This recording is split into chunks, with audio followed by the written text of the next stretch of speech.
Ela chorou na minha frente, minha irmã. A pessoa que sempre foi forte, sempre teve resposta para tudo. E disse uma frase que ainda ecoa na minha cabeça todos os dias. Sinto falta de quem você era antes, não é sobre drogas. Não é sobre dinheiro. Não é sobre nada que você pode estar imaginando. É sobre algo muito pior. É sobre como uma pessoa pode se perder completamente e arrastar todo mundo junto. Eu não percebi quando começou, ninguém percebe. É como areia escorrendo pelos dedos devagar, silencioso. Até que não sobra nada na sua mão. E quando você olha para baixo, vê que criou um buraco tão fundo que não consegue mais sair. É como estar dirigindo numa estrada e perceber, tarde demais, que você pegou a saída errada há quilômetros. E agora não tem como voltar para o caminho original. Se você já sentiu que estava perdendo alguém que ama por causa de algo que deveria unir, não sai, fica comigo até o final. E se isso faz sentido para você, deixa o like agora. Não é só um número. É você dizendo que tem alguém aqui disposto a ouvir histórias difíceis. E eu preciso saber disso para continuar contando. 3 anos atrás, eu era outra pessoa. Completamente diferente. Trabalhava numa empresa pequena de marketing digital no centro de São Paulo. Ficava no 12º. Andar de um prédio comercial meio velho. As janelas davam para uma vista nada especial. Outros prédios. Carros. Pessoas pequenas como formigas na calçada. Mas eu gostava daquele lugar. Tinha algo acolhedor naquele escritório pequeno, com suas mesas de madeira arranhada e plantas que a secretária cuidava com carinho. Eu trabalhava com criação de conteúdo para redes sociais, nada muito complexo. Posts pro Facebook, Stories pro Instagram. Campanhas simples, mas eficazes. Meu chefe, o Roberto, era um cara tranquilo, meio desorganizado. Sempre com a camisa amarrotada e um café frio na mesa. Ele confiava no meu trabalho. Me dava liberdade, nunca ficava no meu pé cobrando detalhes. Minha rotina era previsível. Segura. Acordava às 7 da manhã quando o despertador tocava aquela música irritante que eu nunca me lembrava de trocar, tomava banho morno. Fazia café com aquela cafeteira italiana que eu tinha ganhado da minha mãe. O cheiro do café fresco enchia a cozinha pequena do meu apartamento. Comia pão francês com manteiga, às vezes um ovo mexido quando estava com mais tempo. No carro, ouvia a mesma rádio todos os dias. Rock nacional dos anos 80 e 90. Legião Urbana, Titãs, Barão Vermelho. Músicas que eu conhecia de cor, que me faziam cantar alto sem perceber. O trânsito era sempre o mesmo. As mesmas ruas. Os mesmos sinais. As mesmas pessoas nos pontos de ônibus. Tinha algo reconfortante naquela rotina. Como uma manta velha que não é bonita, mas te aquece. No trabalho, eu conversava sobre futebol com o Marcelo, que sentava na mesa ao lado da minha. Ele era corintiano fanático, eu São Paulino moderado. A gente brigava por brincadeira sobre os jogos. Sobre contratações, sobre quem ia ser rebaixado. Conversas bobas que faziam o tempo passar mais rápido, que criavam uma sensação de incômodo que eu nem sabia que precisava. A Amanda, que cuidava do atendimento, sempre trazia doces caseiros nesta feira. Brigadeiros, beijinhos, cocada quando estava inspirada. A gente parava o trabalho para comer e conversar besteira, sobre o fim de semana, sobre filmes que tínhamos assistido, sobre lugares onde queríamos viajar, mas provavelmente nunca iríamos. Eu voltava para casa no fim da tarde, com aquela sensação boa de dever cumprido. Parava no supermercado quando precisava. Cumprimentava o porteiro do prédio, seu Antônio, que sempre me perguntava sobre o trabalho e contava histórias da época em que ele jogava futebol de várzea. Subia para o meu apartamento. Tomava uma cerveja, assistia Netflix até dar sono. Às vezes saía com amigos. Íamos num bar próximo de casa. Bebíamos cerveja relada. Conversávamos sobre tudo e nada, sobre trabalho.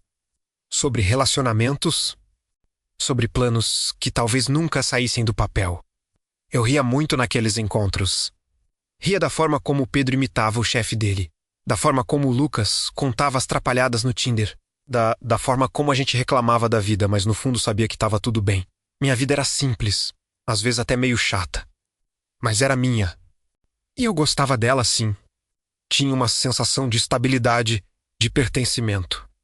De estar no lugar certo, no momento certo, com as pessoas certas. Todo domingo eu almoçava na casa dos meus pais. Era um ritual sagrado, inegociável. Eu chegava por volta das 11 da manhã e já sentia o cheiro da comida vindo da cozinha. Minha mãe sempre começava a cozinhar cedo. Dizia que comida feita com pressa não tinha gosto. A casa dos meus pais fica num bairro residencial tranquilo. Uma casa térrea com quintal pequeno, mas bem cuidado. Minha mãe plantava temperos numa horta improvisada em vasos: manjericão, salsa, cebolinha. O quintal cheirava a terra molhada e folhas verdes. Tinha um limão que dava frutos o ano todo. E uma goiabeira que meu pai insistia em podar sozinho, sempre reclamando das formigas. A cozinha era o coração da casa, pequena mas funcional. Azulejos amarelos meio desbotados. Uma mesa de madeira onde a gente se reunia para tomar café da manhã quando eu era criança. Minha mãe cozinhava naquela macarronada que ela aprendeu com minha avó. O molho tinha um cheiro único: tomate, alho, manjericão, um toque de açúcar que ela nunca admitiu, mas que eu sempre senti. O barulho da casa era familiar. A televisão da sala sempre ligada. Meu pai assistindo o jogo ou jornal. O som da frigideira chiando no fogão. Minha mãe cantarolando baixinho alguma música que ela nem sabia que estava cantando. Era um som de família, de lar, de pertencimento. Minha irmã, a Carla, chegava sempre um pouco atrasada. 2 anos mais nova que eu, mas sempre pareceu mais madura. Mais centrada. Mais decidida sobre o que queria da vida. Ela estudava psicologia na Pontifícia Universidade Católica e estava no 4º ano. Falava dos professores com admiração, dos livros que a faziam questionar tudo, dos pacientes que ela atendia no estágio supervisionado. A Carla tinha cabelos cacheados que ela estava sempre tentando domar. Olhos castanhos expressivos que mostravam exatamente o que ela estava pensando. Não sabia mentir, não sabia esconder emoções. Quando estava feliz, irradiava alegria. Quando estava triste, era impossível não perceber. Ela tinha essa mania de mexer no meu cabelo quando estava feliz, desde pequena. Era como se ela não conseguisse expressar carinho de outro jeito. Chegava por trás da cadeira onde eu estava sentado. Bagunçava meu cabelo. Ria daquele jeito dela, meio rouco, meio infantil. Eu fingia que me incomodava. Saía correndo atrás dela pela casa, mas adorava, era nosso código. Nossa linguagem particular. Nesses almoços de domingo, a gente ria muito. Contava piadas internas que só a gente entendia. Imitava os tiques do meu pai quando ele assistia futebol. A forma como ele gritava com a televisão como se os jogadores pudessem ouvir. A forma como ele gesticulava explicando um lance que todo mundo já tinha visto. A gente brigava por causa da sobremesa. Sempre sobrava uma fatia de torta ou um pedaço de pudim. E sempre rolava aquela negociação infantil de quem merecia mais. Minha mãe ria. Dividia a sobremesa em pedaços iguais.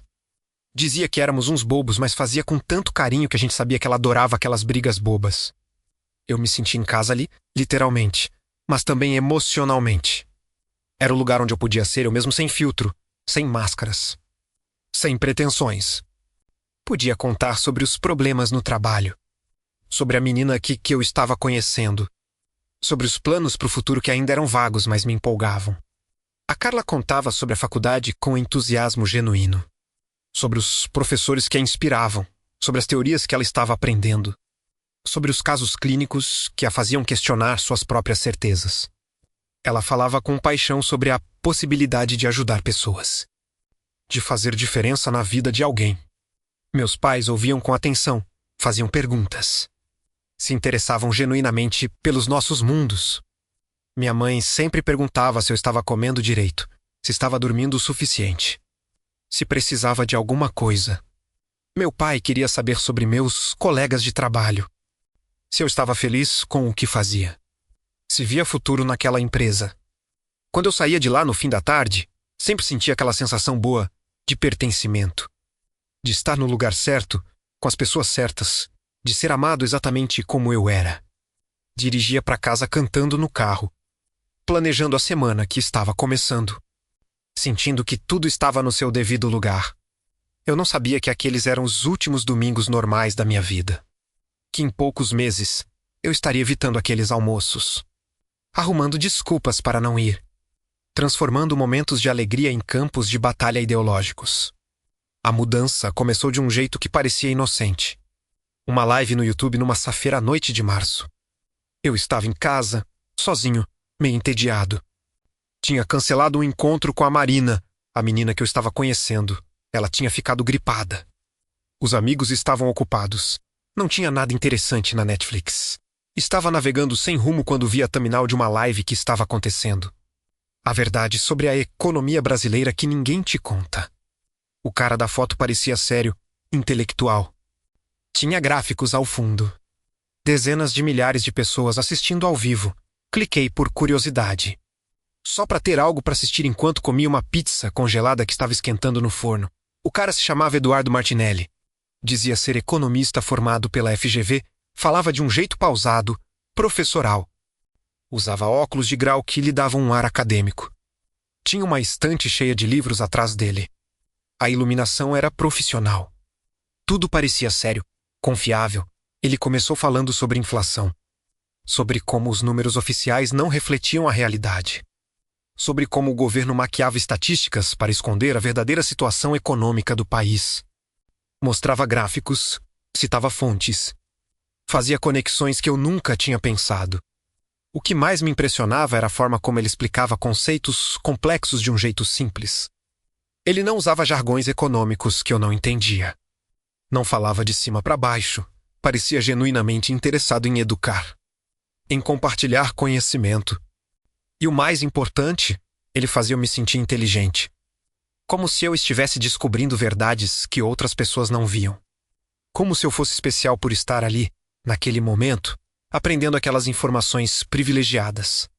Durante a live, ele mencionou um grupo no Telegram. Para pessoas que queriam entender de verdade o que estava acontecendo no país. Pessoas que não se contentavam com as mentiras da mídia tradicional. Pessoas sérias. Pessoas inteligentes. Pessoas como eu. Quando a live terminou, eu estava fascinado. Tinha anotado algumas coisas num papel. Nomes de economistas que ele tinha mencionado. Livros que ele tinha recomendado. Conceitos que eu queria pesquisar mais. Procurei o link do grupo que ele tinha mencionado. Hesitei por alguns segundos antes de clicar. Mas a curiosidade foi maior. Eu queria fazer parte daquele clube de pessoas esclarecidas. O grupo tinha uns 500 membros. As mensagens fluíam constantemente, links para artigos. Vídeos explicativos, gráficos econômicos. Análises políticas. Era como uma universidade informal onde todo mundo compartilhava conhecimento. No começo, eu só observava. Lia as mensagens, clicava nos links, assistia aos vídeos. Absorvia informação como uma esponja. Tinha sempre algo novo para aprender. Sempre uma perspectiva diferente para considerar. Sempre uma conexão nova para fazer. As pessoas no grupo pareciam muito informadas. Citavam autores que eu não conhecia. Debatiam teorias econômicas complexas. Analisavam dados de um jeito que eu nunca tinha visto na mídia tradicional. Era estimulante, viciante. Aos poucos, eu comecei a participar mais ativamente. Fazia perguntas, pedia explicações. Compartilhava links que eu achava interessantes. As pessoas eram receptivas, pacientes, dispostas a ensinar. Me sentia parte de algo importante. Algo maior. Como se eu tivesse descoberto uma comunidade secreta de pessoas que realmente entendiam como o mundo funcionava. Que não se deixavam enganar pelas narrativas superficiais que dominavam o noticiário. Comecei a passar mais tempo no grupo. Primeiro meia hora por dia, depois 1 hora, depois 2. O conteúdo era infinito. Sempre tinha algo novo para ler, para assistir, para comentar. E o algoritmo é esperto, muito esperto. O YouTube começou a me recomendar vídeos relacionados. O Google começou a mostrar artigos similares. O Facebook começou a sugerir páginas do mesmo nicho. Era como se eu tivesse entrado numa corrente de informações que se alimentava sozinha. Quanto mais eu consumia, mais conteúdo aparecia. Cada vídeo fazia sentido isoladamente. Cada artigo parecia bem fundamentado. Cada análise soava lógica, e eu ia absorvendo tudo como se fosse conhecimento puro. Como se estivesse me tornando mais inteligente, mais informado, mais consciente da realidade. Mas eu não percebi que estava entrando numa bolha. Uma bolha onde tudo se conectava numa narrativa maior. Uma narrativa sobre como o mundo estava sendo controlado por grupos de interesse. Como as pessoas estavam sendo manipuladas sem perceber. Como a mídia tradicional era apenas um instrumento de propaganda. E eu, por ter descoberto essas verdades, era uma das poucas pessoas despertas o suficiente para ver além da matriz de ilusões que aprisionava a maioria da população. O primeiro sinal de que algo estava mudando veio num daqueles almoços de domingo. Era um dia ensolarado de abril. Eu cheguei na casa dos meus pais de bom humor. Tinha dormido até tarde. Tomado um café da manhã caprichado. Estava relaxado. Meu pai estava na sala assistindo o jornal dominical. Uma reportagem sobre campanha de vacinação infantil, rotina, informações técnicas sobre eficácia, depoimentos de médicos. Nada polêmico. Ele comentou casualmente. Ainda bem que quando vocês eram pequenos já tinha essas vacinas todas. A gente não precisava se preocupar com essas doenças. Eu senti uma irritação imediata, profunda, visceral, porque eu sabia coisas que ele não sabia. Nos últimos dias, eu tinha assistido vários vídeos questionando a segurança das vacinas. Tinha lido estudos sobre efeitos colaterais que não eram divulgados. Tinha aprendido sobre conflitos de interesse na indústria farmacêutica. Pai, você sabe que essas vacinas têm muito mais efeitos colaterais do que eles falam, né? Eu disse, tentando manter um tom casual. Meu pai me olhou surpreso. Como assim? Existem estudos mostrando que algumas vacinas podem causar problemas neurológicos. Mas a mídia não divulga porque tem interesses financeiros envolvidos? Minha mãe apareceu na porta da cozinha, secando as mãos num pano de prato. Filho, que história é essa? Eu expliquei que não estava inventando nada. Que existiam médicos e pesquisadores sérios questionando o protocolo atual de vacinação. Que havia evidências de que algumas vacinas faziam mais mal do que bem. Que médicos? Meu pai perguntou. Eu citei alguns nomes que tinha aprendido nos vídeos. Falei sobre estudos que questionavam a eficácia. Mencionei países que estavam revendo seus protocolos de vacinação. A Carla, que estava ajudando na cozinha, veio para a sala. Que conversa é essa? Eu repeti minha explicação. Falei sobre como a indústria farmacêutica manipulava dados, como a mídia não questionava narrativas oficiais, como as pessoas precisavam pesquisar por conta própria para descobrir a verdade. Onde você está vendo isso? Ela perguntou, arqueando a sobrancelha daquele jeito dela, em vários lugares. YouTube, artigos científicos, grupos de discussão com especialistas. Meu pai balançou a cabeça. Filho, eu não entendo nada dessas coisas, mas sempre confiei nos médicos. Nunca me deu problema. É exatamente esse o ponto, pai. A gente confia sem questionar, mas questionar é importante. A gente tem direito de saber os riscos. Minha mãe voltou para a cozinha, visivelmente desconfortável. A Carla me olhou com uma expressão que eu não consegui decifrar. Meu pai mudou de canal. O almoço transcorreu normalmente. Comemos a macaronada. Conversamos sobre outras coisas. Mas havia uma tensão no ar que eu não sabia explicar. Como se eu tivesse quebrado algo delicado, algo que talvez não pudesse ser consertado. Quando eu saí de lá no fim da tarde, não senti a sensação boa de sempre. Havia um desconforto. Uma estranheza. Como se eu tivesse deixado de ser bem-vindo na minha própria família. Mas eu racionalizo essa sensação. Disse para mim mesmo que era normal. Que quando você começa a ver a verdade, as pessoas ao redor se sentem ameaçadas. Que era um processo natural de despertar. No grupo do Telegram, eu contei sobre o episódio. Várias pessoas compartilharam experiências similares. Familiares que resistiam a informações novas. Amigos que preferiam viver na ignorância. Era parte do processo, eles disseram. Era esperado, isso foi só o começo. Nas semanas seguintes, meu consumo de conteúdo alternativo aumentou exponencialmente. Eu acordava e a primeira coisa que fazia era checar as notificações dos grupos. Ver que vídeos novos tinham sido postados. Que artigos estavam sendo discutidos. Durante o trabalho, eu abria abas do navegador para ler artigos. Ouvia podcast no fone de ouvido. Participava de discussões pelo celular. Minha produtividade começou a cair, mas eu justificava dizendo que estava me educando, me informando, expandindo meus horizontes. O conteúdo foi ficando mais intenso. Mais específico, mais radical. Teorias sobre controle populacional, sobre manipulação da educação, sobre doutrinação ideológica nas universidades, sobre como a família tradicional estava sendo destruída propositalmente por grupos globalistas. E cada teoria vinha acompanhada de evidências. Documentos vazados. vídeos de discursos antigos, depoimentos de CNE de grandes corporações, gráficos mostrando correlações estatísticas. Era impossível negar, estava tudo ali. Claro como água, comecei a ver padrões em tudo.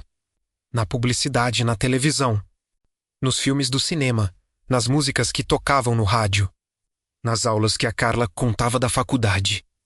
Tudo fazia parte de um plano maior. Um plano orquestrado por grupos poderosos que queriam moldar a sociedade de acordo com seus interesses. A maioria das pessoas não conseguia enxergar esses padrões porque estava sendo manipulada para não enxergar. Porque estava distraída com o entretenimento superficial. Porque estava ocupada demais com a vida cotidiana para se aprofundar nas questões realmente importantes. Mas eu tinha acordado, eu conseguia ver. E essa consciência era simultaneamente um privilégio e um fardo. Porque uma vez que você vê, não consegue mais não ver. Uma vez que você entende como o jogo funciona, não consegue mais jogar ingenuamente. Me conta nos comentários. Você já passou por algo parecido? Já viu alguém que você ama mudando assim? Escreve aí. Eu leio cada comentário. Às vezes, saber que não está sozinho já alivia. Meu comportamento em casa começou a mudar de forma mais perceptível. Eu questionava mais, argumentava mais, explicava mais. Sempre com aquele tom de quem possui conhecimento privilegiado. De quem tem acesso a informações que outras pessoas não têm, quando minha mãe comentava. Sobre algum filme que tinha assistido na sessão da tarde, eu explicava os simbolismos ocultos. As mensagens subliminares que eram inseridas propositalmente. A agenda cultural que estava sendo promovida através do entretenimento. Mãe, você percebeu como esse filme normaliza comportamentos que vão contra os valores tradicionais da família? Eu perguntava, ela me olhava confusa. Ah, filho, era só um filme romântico. Nenhum filme é só um filme, mãe. Tudo tem uma intenção. Uma mensagem. A indústria do entretenimento é uma das principais ferramentas de transformação social. Eu mostrava como certos símbolos apareciam repetidamente. Como certas narrativas eram promovidas consistentemente. Como a mídia estava moldando a opinião pública de forma sutil, mas sistemática. Quando meu pai falava sobre o trabalho dele numa metalúrgica, sobre os colegas, sobre o chefe, eu contextualizava dentro do sistema econômico maior. Mostrava como ele estava sendo explorado sem perceber. Como todos os trabalhadores estavam. Pai, você sabia que sua produtividade aumentou 300% nos últimos 20 anos. Mas seu salário real praticamente não mudou. Como assim? Ele perguntava. Eu explicava sobre mais-valia, sobre concentração de renda, sobre como o sistema financeiro sugava a riqueza da economia real, sobre como os trabalhadores eram mantidos numa situação de dependência perpétua. Então o que eu devo fazer? Ele perguntava genuinamente curioso. Se informar. Pai. Entender como o sistema funciona. Parar de aceitar passivamente a situação. Quando a Carla mencionava algo da faculdade, eu alertava sobre a doutrinação acadêmica. Sobre como os professores estavam moldando a mente dos estudantes sem que eles percebessem. Sobre como ela deveria filtrar criticamente tudo o que estava aprendendo. Carla, você já parou para pensar que essa disciplina de gênero e sexualidade pode ser uma forma de doutrinação ideológica? Como assim? Ela perguntava, já com um tom defensivo. Eu explicava sobre marxismo cultural. Sobre como certas teorias eram promovidas nas universidades para desconstruir valores tradicionais. Sobre como os jovens estavam sendo manipulados sem perceber. Você acha que eu sou burra? Ela perguntava, irritada. Não é questão de inteligência, Carla. É questão de manipulação. Pessoas inteligentes são manipuladas todos os dias quando não têm acesso à informação correta. No começo, eles tentavam argumentar, fazer perguntas. Entender meu ponto de vista. Mas eu sempre tinha resposta para tudo. Sempre tinha uma fonte, um estudo. Um especialista que confirmava o que eu estava dizendo. Quando meu pai questionava alguma informação, eu mostrava gráficos no meu celular. Quando minha mãe duvidava de alguma teoria, eu mandava links por WhatsApp. Quando a Carla pedia evidências, eu citava nomes de pesquisadores que ela podia procurar. Aos poucos, eles pararam de argumentar, começaram a evitar certos assuntos, a mudar de conversa quando eu começava a explicar alguma coisa, a trocar olhares entre si quando achavam que eu não estava vendo. Eu interpretei o silêncio deles como confirmação. Como se eles soubessem no fundo que eu estava certo, mas não quisessem admitir. Como se fosse mais fácil ignorar a verdade do que enfrentar a realidade desconfortável de como o mundo realmente funcionava. Isso me deixava frustrado. Mas também me fazia sentir superior. Eu era o único da família que tinha coragem de enfrentar verdades inconvenientes. O único que não estava vivendo numa ilusão confortável, mas vazia. Comecei a buscar validação em outros lugares. No grupo do Telegram, que agora tinha mais de 2.000 membros. Em outros fóruns especializados. Em canais do YouTube que eu seguia religiosamente. Sempre encontrava pessoas que pensavam como eu, que confirmavam minhas suspeitas, que me faziam sentir inteligente e especial. A bolha foi se fechando aos poucos. Sem eu perceber. Eu só consumia conteúdo que confirmava o que eu já acreditava. Só conversava com pessoas que pensavam como eu.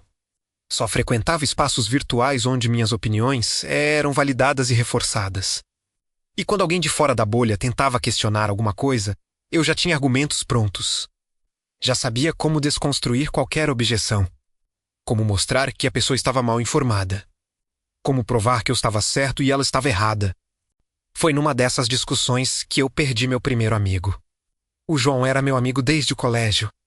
A gente se conhecia há mais de 10 anos. Tinha passado por mudanças juntos, formatura, primeiro emprego, términos de namoro. Crises familiares. O João trabalhava como engenheiro numa empresa de construção civil. Era um cara prático, pé no chão. Não gostava de teorias abstratas. Preferia fatos concretos, resultados tangíveis. A gente sempre teve personalidades complementares. Ele me puxava para a realidade quando eu viajava demais. Eu o estimulava a pensar fora da caixa quando ele ficava muito rígido.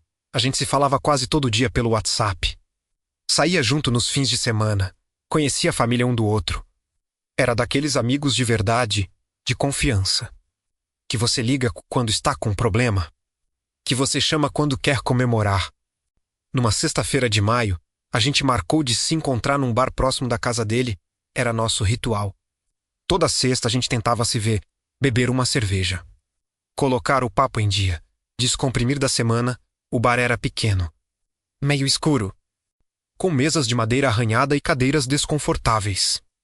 Mas tinha cerveja gelada e petiscos bons. E o mais importante, era um lugar onde a gente podia conversar sem pressa. Chegamos quase ao mesmo tempo. Ele já estava com cara de cansado. Tinha sido uma semana puxada no trabalho, um projeto atrasado. Cliente cobrando. Chefe estressado. Conversamos sobre isso durante a primeira cerveja. Eu fiz piadas sobre engenheiro maluco. Ele reclamou de cliente que não entende nada de construção. Na segunda cerveja, ele comentou sobre um documentário que tinha assistido na Netflix no fim de semana anterior, sobre mudanças climáticas. Sobre como a situação estava ficando crítica.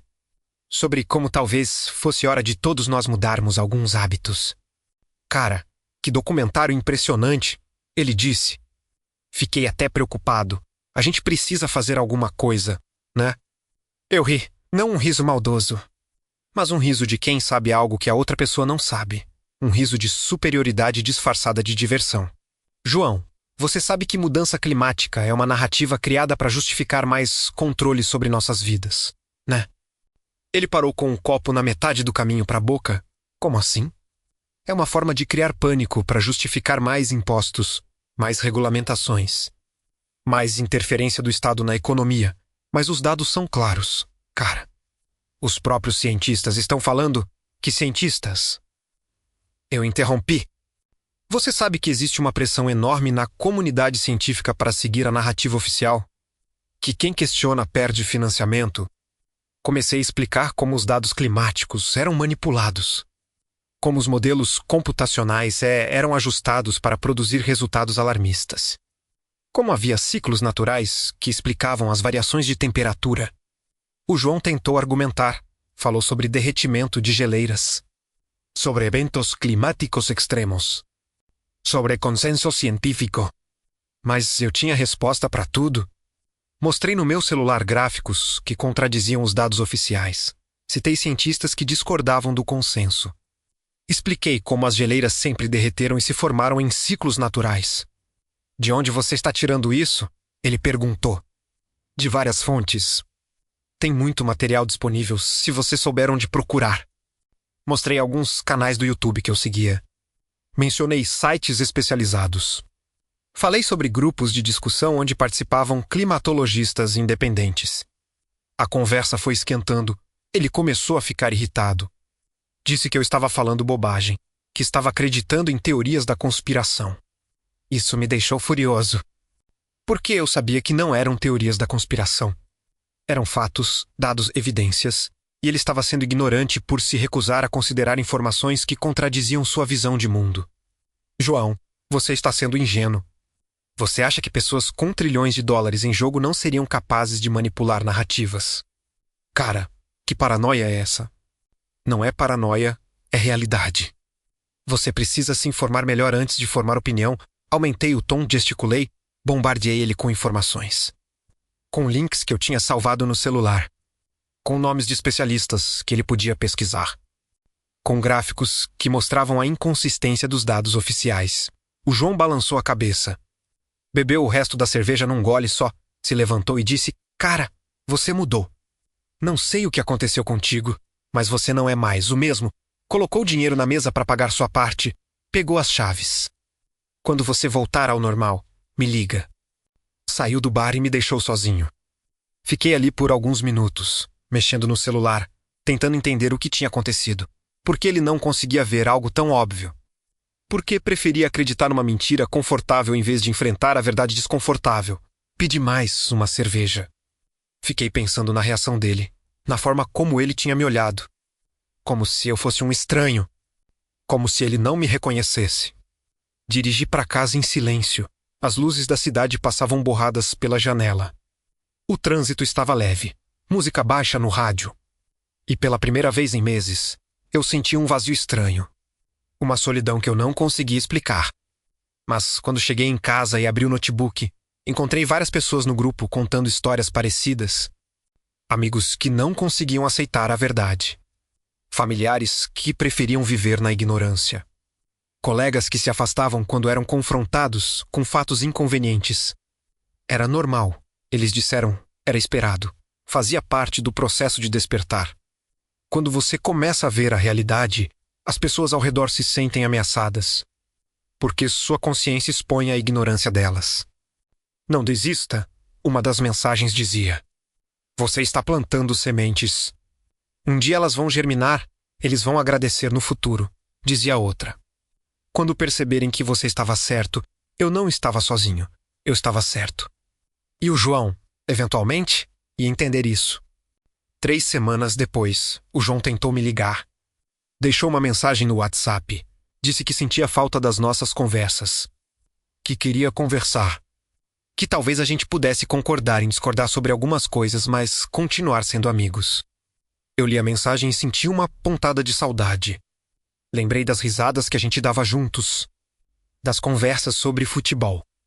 Dos planos que a gente fazia para os fins de semana. Da sensação boa de ter um amigo de verdade. Quase liguei de volta. Quase aceitei o convite. Quase disse que sentia falta dele também. Mas então lembrei da forma como ele tinha me tratado no bar. Como tinha me chamado de paranoico. Como tinha se recusado a considerar evidências claras. Como tinha preferido fugir da conversa em vez de enfrentar a realidade. Eu não respondi a mensagem. Não retornei a ligação. 2 meses depois, soube através de um amigo em comum que ele tinha se casado. Não fui convidado para o casamento. Nem esperava ser, essa foi só a primeira perda. Vieram outras. Muitas outras. No trabalho, a situação começou a ficar complicada também. Eu trabalhava numa equipe pequena. 5 pessoas no total. Todo mundo se dava bem. Era um ambiente descontraído. A gente brincava muito. Fazia happy hour toda sexta depois do expediente. Mas eu comecei a ver problemas em tudo. Na forma como a empresa se posicionava nas redes sociais. Nos clientes que a gente atendia. Nas campanhas que a gente criava. Tudo parecia estar alinhado com agendas que eu agora consegui identificar. Comecei a questionar mais nas reuniões. A sugerir mudanças que refletissem uma visão mais crítica da realidade. A explicar como certas estratégias estavam inadvertidamente promovendo narrativas problemáticas. Roberto, você já parou para pensar que essa campanha pode estar reforçando estereótipos que são prejudiciais para a sociedade? Meu chefe me olhava confuso. Como assim? Eu explicava como certas imagens e mensagens podiam ser interpretadas. Como elas se inseriam num contexto maior de manipulação cultural. Como a gente poderia ser mais responsável na nossa comunicação. Cara, é só uma campanha de sapato. Ele dizia. Nada é só alguma coisa, Roberto. Tudo tem significado. Tudo tem impacto. No começo, ele tentou entender. Fez perguntas, pediu para eu explicar melhor. Mas quanto mais eu explicava, mais confuso ele ficava. Mais desconfortável o ambiente ficava. Os colegas pararam de me chamar para happy hour. Pararam de fazer piadas comigo. Começaram a evitar assuntos que pudessem gerar discussão quando eu estava por perto. Nas reuniões, quando eu começava a falar sobre as implicações mais profundas de uma campanha, eu via olhares trocados. Suspiros discretos, pessoas mexendo no celular. Como se estivesse esperando eu terminar para poder seguir com a pauta. Pessoal, vocês entendem a importância do que eu estou falando? Eu perguntava, frustrado com a falta de engajamento. Entendemos, mas a gente precisa entregar o projeto hoje, a Amanda respondia, tentando ser diplomática. Mas qual é o sentido de entregar um projeto que pode estar contribuindo para a desinformação? É uma campanha de perfume. Cara, o Marcelo dizia. Relaxa, eu interpretava essa resistência como ignorância. Como desconforto natural de pessoas que não estavam prontas para a verdade. Era mais fácil manter o status quo do que enfrentar realidades inconvenientes. Comecei a trabalhar mais sozinho. A evitar conversas desnecessárias. A me focar no meu trabalho sem me envolver com a dinâmica da equipe. Mas isso criou um isolamento que eu não tinha percebido na época. Eu estava fisicamente presente, mas emocionalmente assente. Mentalmente em outro lugar.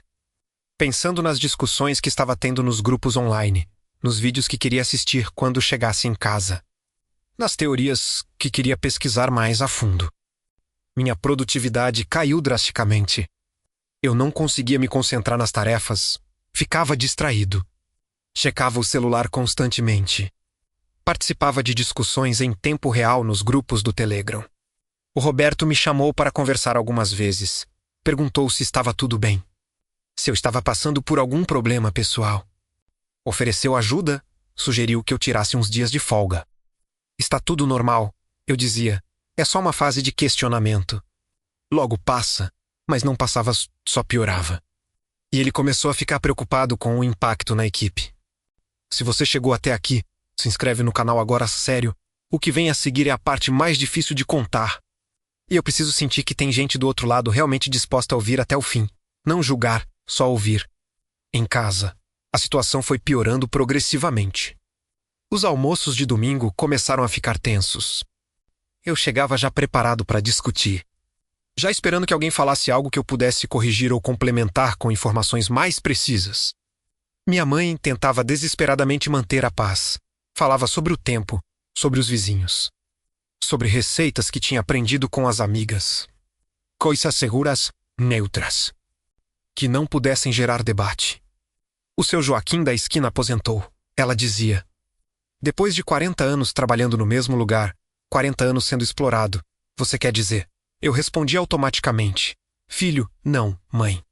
É importante falar sobre isso. As pessoas precisam entender que a aposentadoria é uma ilusão. Que o sistema previdenciário é insustentável. Eu explicava como o sistema financeiro sugava a riqueza da economia real. Como os trabalhadores eram mantidos numa ilusão de segurança futura enquanto seu poder de compra era corroído pela inflação real. Meu pai ficava mais quieto a cada domingo. Respondia com monossílabos. Evitava expressar opiniões sobre qualquer coisa que pudesse gerar debate. Quando eu chegava, ele baixava o volume da televisão. Como se estivesse com medo de que eu ouvisse algum comentário do jornalista e começasse uma discussão. Eu notava como ele escolhia cuidadosamente as palavras. Como pausava antes de falar, como olhava para os lados antes de expressar qualquer opinião. Era como se ele estivesse andando numa corda bamba. Tentando não dizer nada que pudesse me disparar. A Carla foi a única que continuou me confrontando. Ela sempre foi corajosa. Desde pequena, não tinha medo de briga. Não fugia de conflito quando achava que algo estava errado. Numa dessas discussões, eu estava explicando como as universidades estavam sendo usadas para doutrinar jovens. Como os professores tinham uma agenda política disfarçada de educação. Como ela deveria questionar criticamente tudo o que estava aprendendo na faculdade de psicologia. Carla, você já parou para analisar como seus professores sempre direcionam as discussões para uma mesma conclusão ideológica? Ela me olhou nos olhos e disse: Você acha que eu sou burra? Que não consigo pensar por mim mesma? Não é sobre inteligência. É sobre manipulação.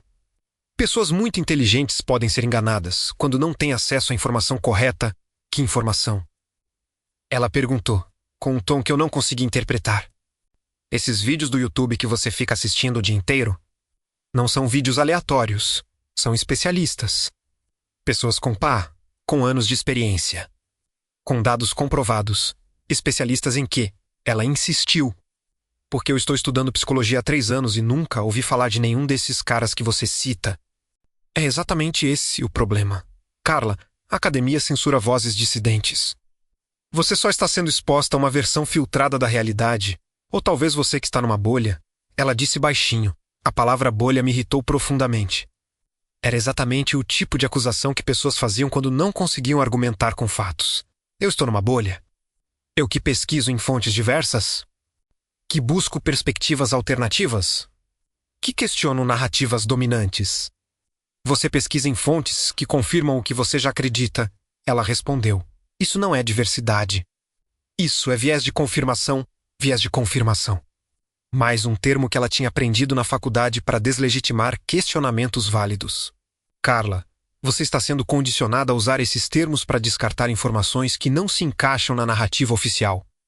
Ela balançou a cabeça, suspirou fundo e disse algo que me deixou furioso. Você está parecendo seita. Sabia? Seita. A palavra ecoou na minha cabeça como um tapa. Como ela podia me comparar com uma seita? Eu estava buscando a verdade. Eu estava tentando entender o mundo. Eu estava tentando ajudar ela a ver coisas que ela não conseguia ver sozinha. Como você pode dizer isso? Eu respondi, com mais intensidade do que deveria. Eu estou tentando te ajudar a enxergar além das ilusões que te ensinaram. Você não está tentando me ajudar. Ela disse. Você está tentando me converter. Não é conversão, é informação. É conhecimento. Então por que você fica irritado quando eu questiono? Por que você não consegue aceitar que eu possa ter uma opinião diferente? Eu expliquei que não era sobre opinião, era sobre fatos. E fatos não são questão de opinião. Eram dados verificáveis, evidências comprováveis. Que evidências? Ela perguntou. Porque tudo que você me mostra são vídeos de gente que eu nunca ouvi falar. Artigos de sites que ninguém conhece. Gráficos sem fonte confiável. Isso me deixou ainda mais irritado. Porque ela estava usando os mesmos argumentos que as pessoas sempre usavam para descartar informações inconvenientes. Atacando a fonte em vez de analisar o conteúdo. Respondi explicando como a credibilidade acadêmica tradicional não era garantia de veracidade. Como estudos revisados por pares podiam ser manipulados. Como o sistema de publicação científica estava corrompido por interesses financeiros. A conversa foi escalando, ficando mais tensa, mais hostil. Cada argumento dela, eu desconstruía com dados que eu tinha memorizado. Cada questionamento dela, eu respondia com teorias que eu tinha estudado. Até que ela explodiu. Se levantou da mesa, bateu a mão no prato, fazendo barulho suficiente para chamar a atenção de todo mundo na casa. E gritou: chega! Todo mundo ficou em silêncio. Até eu, por alguns segundos, ninguém se mexeu, ninguém respirou. Era como se o tempo tivesse parado. Ela me olhou nos olhos. E disse algo que cortou meu coração como uma faca. Que direito você tem de vir aqui e destruir nosso almoço? Que direito você tem de atacar tudo que a gente acredita? A nossa educação, a nossa profissão, a nossa família. Eu tentei explicar que não estava atacando ninguém. Que estava só compartilhando informações. Tentando educar. Tentando abrir os olhos dela para realidades que ela não conseguia ver. Educar? Ela gritou ainda mais alto. Você acha que a gente é burro? Que precisa de você para nos explicar como o mundo funciona? Não é questão de inteligência, então é questão de quê? Você acha que você é o único iluminado aqui? O único que consegue ver a verdade? Eu disse que não era sobre iluminação. Era sobre estar disposto a questionar narrativas estabelecidas.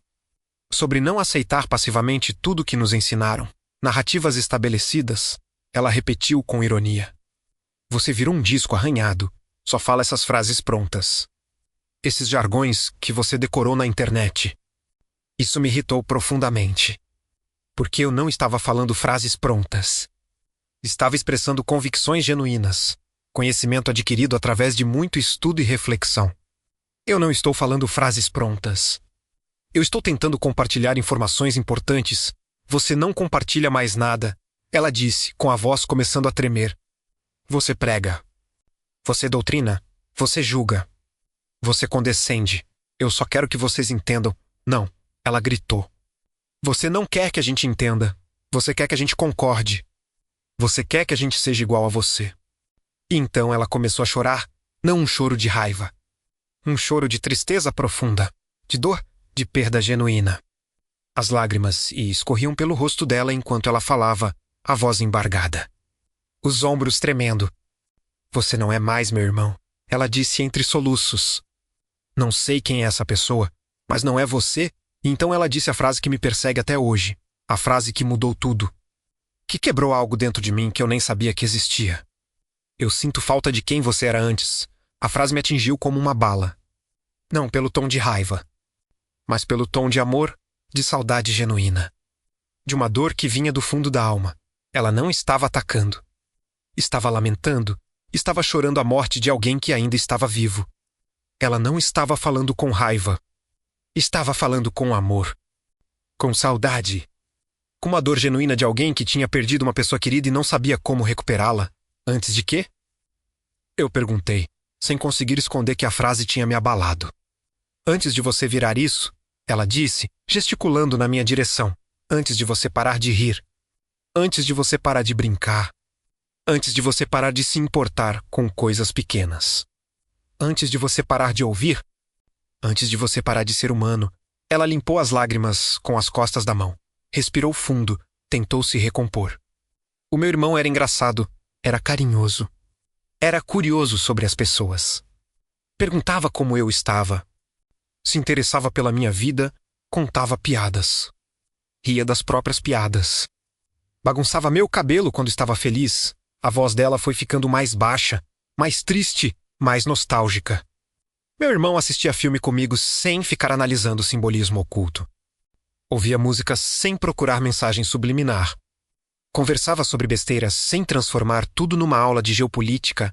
Ela parou, me olhou nos olhos. E disse a parte mais dolorosa. Meu irmão me amava, e eu senti esse amor. Hoje, quando você olha para mim, eu só vejo julgamento. Superioridade, pena, como se eu fosse uma idiota que precisa ser educada. Ela saiu da mesa chorando. Foi pro quarto dela, bateu a porta. O silêncio que ficou na sala era ensurdecedor, pesado. Constrangedor. Minha mãe ficou parada, com as mãos tremendo, sem saber o que fazer. Meu pai olhava para baixo, mexendo na comida sem comer. Eu fiquei ali, sentado, tentando processar o que tinha acontecido. Tentando entender por que me sentia tão vazio, por que aquelas palavras tinham doído tanto. Se você conhece alguém passando por isso agora, manda esse vídeo. Não para convencer, não para julgar, só para mostrar que existe alguém que entendeu, que passou, que sobreviveu. Às vezes isso é tudo que alguém precisa. Minha mãe tentou amenizar a situação. Disse que a gente estava passando por uma fase difícil. Que logo as coisas se resolveriam. Que era normal ter desentendimentos em família. Filho, ela não quis te magoar. Minha mãe disse, com voz cuidadosa. Ela só está preocupada. Preocupada com o quê? Eu perguntei. Com você, com essas mudanças. Você está muito diferente. Diferente como? Ela hesitou. Escolheu as palavras cuidadosamente. Mais sério, mais rígido. Você não sorri mais como antes. Meu pai continuou em silêncio. Mexia na comida sem comer. Olhava para baixo. Como se estivesse envergonhado.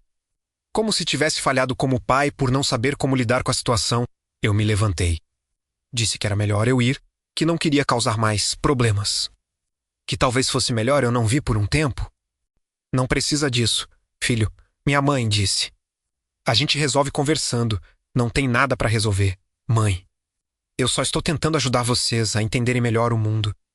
Se vocês não querem ouvir, Problema de vocês. Peguei as chaves. Dei tchau rapidamente. Saí. No carro, fiquei parado alguns minutos antes de ligar o motor, tentando processar o que tinha acontecido. Tentando entender por que eu me sentia tão vazio. Por que aquela sensação de estar certo não estava me trazendo satisfação? A frase da Carla ecoava na minha cabeça. Eu sinto falta de quem você era antes. Antes de quê? Antes de eu acordar? Antes de eu me informar? Antes de eu parar de viver numa ilusão confortável? Mas enquanto dirigia para casa, uma pergunta diferente começou a surgir. Uma pergunta que eu não queria fazer, mas que insistia em aparecer na minha mente. E se ela tivesse certa? E se eu realmente tivesse mudado de um jeito ruim? E se eu realmente tivesse me tornado alguém insuportável? E se o que eu achava que era despertar, na verdade fosse o contrário? Tentei reprimir esses pensamentos. Liguei o rádio alto, acelerei mais do que deveria. Qualquer coisa para calar aquela voz na minha cabeça que estava questionando tudo que eu tinha construído nos últimos meses. Quando cheguei em casa, liguei o computador imediatamente, entrei nos grupos. Contei o que tinha acontecido. Procurei validação. Confirmação de que eu estava certo e eles estavam errados.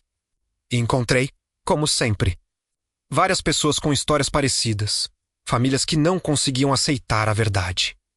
Pessoas próximas que preferiam viver na ignorância. Irmãos que atacavam quando confrontados com fatos inconvenientes. É normal, eles disseram. Faz parte do processo, eles vão entender um dia, eles garantiram.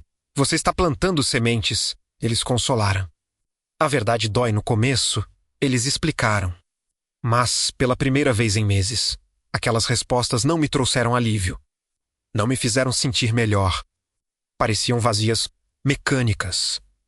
Como se fossem frases prontas que todo mundo repetia automaticamente sem pensar muito sobre o significado. Passei a noite em claro, navegando de um site para outro, lendo artigos. Assistindo vídeos, participando de discussões. Tentando me distrair. Tentando não pensar na cara de tristeza da Carla. Na decepção dos meus pais. Na forma como eu tinha atacado pessoas que só queriam me amar, mas não conseguia. A imagem ficava voltando, o som do choro dela, a frase. Eu sinto falta de quem você era antes. Na segunda-feira, fui trabalhar como zumbi.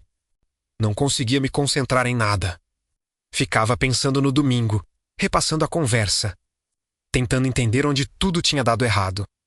Durante a pausa pro almoço, em vez de comer, fiquei andando pela rua, sem destino, só andando e pensando. Tentando organizar os pensamentos, tentando entender o que estava acontecendo comigo. Foi aí que vi uma cena que me marcou profundamente.